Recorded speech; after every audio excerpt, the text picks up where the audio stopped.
A few weeks ago, you saw us fumbling at our first track day. Well, this weekend, it's time to go back out there. We've arrived at Summit Point Raceway in West Virginia for our second track day. There's no rain or snow in the forecast this time, so we should have a fun time out. I will be in my turbo Ford Escort ZX2, and Ben will be driving his Mitsubishi Evolution MR.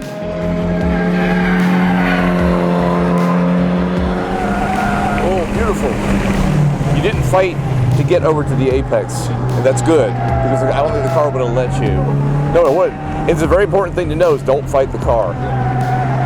All right, just went out for our first hot lap session of the day, and the car held together way better than it did at the last track day. I really like this track. It flows really nicely, and it's a little shorter than VIR, so I can put down some more laps and really kind of improve on each corner, which is really nice. Things are going great. Second session out, definitely took a huge spin going through 4. So yeah, got real gnarly, spun the car, did a full 360, wound up pointing the direction I was supposed to be. It's all good. Don't have to worry about it. I'll just try and do better next time. Having a ton of fun.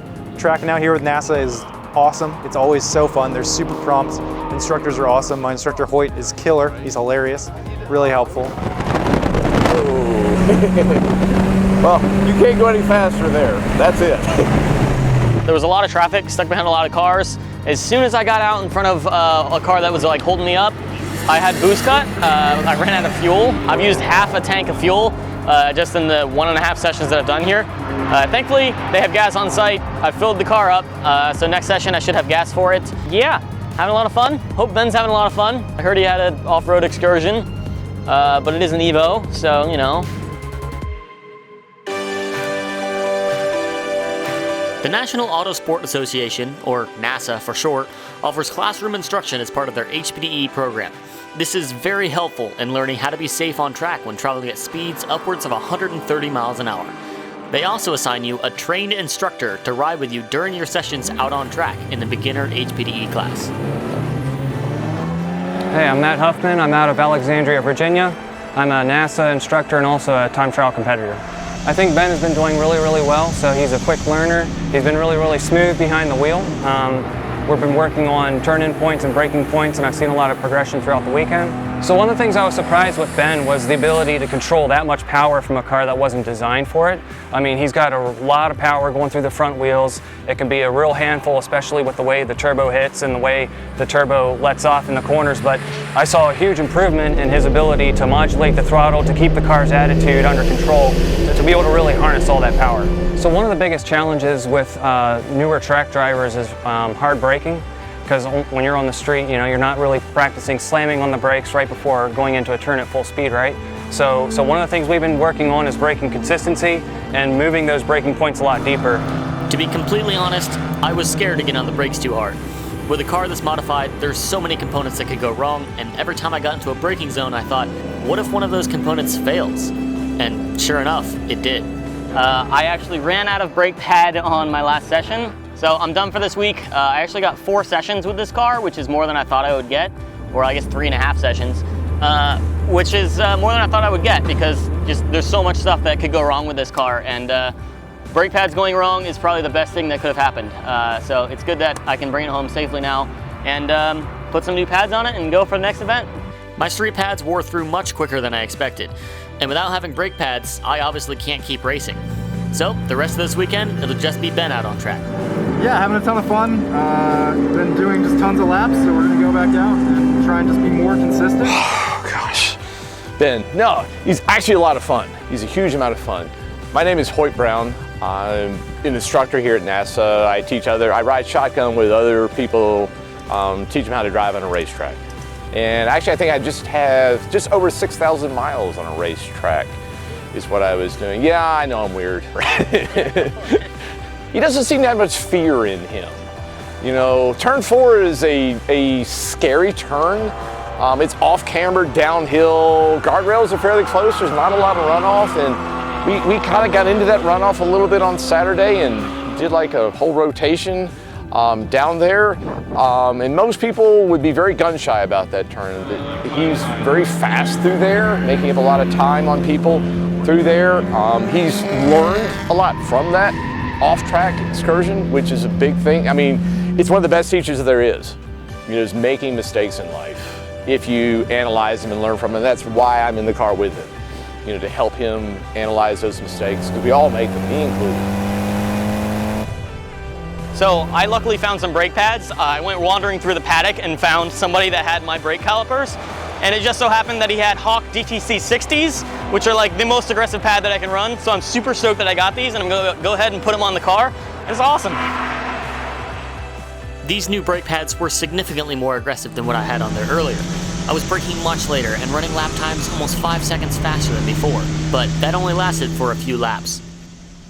The engine had given out on me, and I had to be towed off track. All right, so on the last session, when I was coming into turn 1, I was at about 120 miles an hour when my boost started to cut off.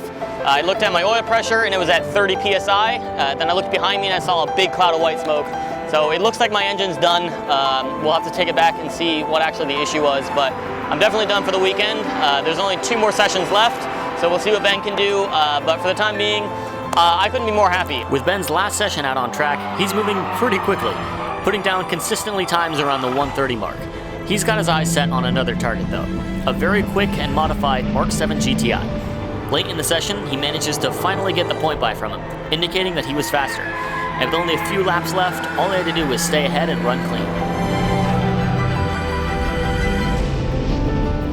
The pressure of having a fast car behind him seems to have gotten him running into a corner too fast.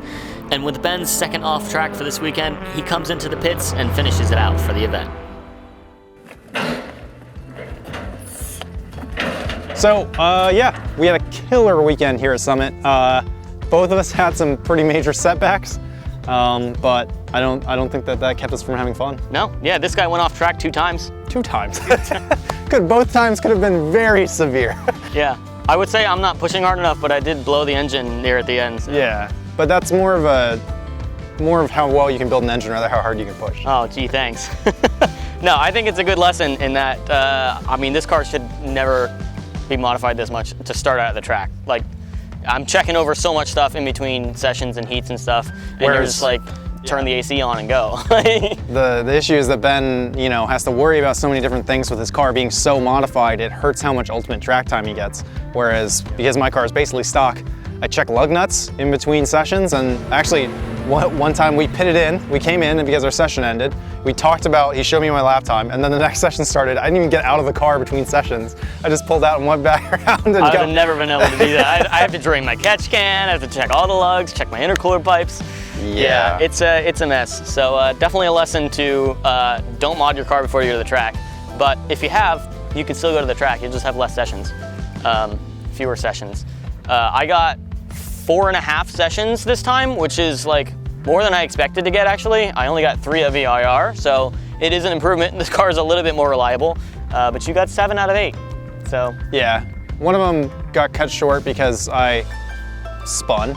Another one got cut short because I was very tired. So another lesson is to be very well rested before you come to the track. If you come on an hour and a half of sleep, your lap times are going to suffer, you're going to be less safe. So just drive as much as your body can handle. Dude, I'm like legitimately really impressed with your time. Like, we're both starting to push, getting close to where I feel like our limits are, as far as like a couple seconds off, you know what I mean? Like, oh no, yeah, I mean because I'm getting consistently, like 130 is my wall right now. Yeah. Getting the limit of the tires in the car on a lot of parts of the tracks. Yeah, after 2 track days. And it's amazing how much of a difference just brake pads can make. It's amazing what kind of difference just tires can make. These Falcon Zennies are like sticking like glue to the track compared to my previous set. It's just about confidence. Yeah, I had no confidence last track day. This time I still had no confidence in brakes until I changed out the pads. Yeah, and then you're braking later, you're stopping faster. Yeah, I had no confidence in like my mechanical. So overall, how did the weekend go? Dude, I loved it. My instructor was awesome, your instructor was awesome. Even though I only got just about half the sessions at this track day, I still had a blast. Couldn't have had a better time. NASA Mid-Atlantic kills it every single time. We haven't had anything but awesome track days with them. So yeah, come out to NASA, come track with us and have a blast. And have a great weekend. Thanks for watching.